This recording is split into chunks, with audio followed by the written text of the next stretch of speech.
Ex-Kepala Dewan Keamanan Nasional Israel, Giora Eilands, mengakui Hamas menang dalam perang di Gaza.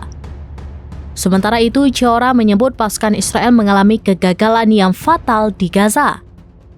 Menurut Giora Eilands, Israel gagal mencapai tujuannya dan mempertahankan kekuasaan mereka di jalur Gaza.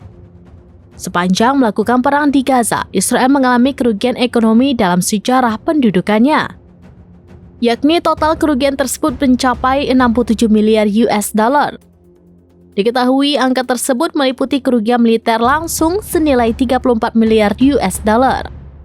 Kemudian kerugian anggaran umum senilai 40 miliar US dollar. Sementara itu, sektor konstruksi mengalami kerugian senilai 4 miliar US dollar, sehingga dengan tercapainya gencatan senjata ini, Hamas berhasil mempertahankan kekuasaan di Gaza. Ia menyebut Hamas berhasil menunjukkan ketahanannya kendati menghadapi tekanan militer dan blokade yang cukup lama. Selain itu, salah satu tahanan Palestina yang dibebaskan Israel pada Senin 20 Januari 2025 menceritakan sesaat sebelum bebas.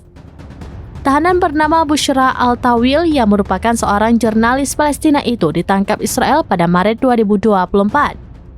Tawil mengatakan pada pukul 3 sehari sebelum dibebaskan, ia dipindah dari penjara ke penjara lain yang lebih dekat dengan tembok perbatasan. Ia dikelompokkan bersama dengan narapidana lain yang juga menunggu untuk dipindahkan.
Download Tribun X sekarang, menghadirkan lokal menjadi Indonesia.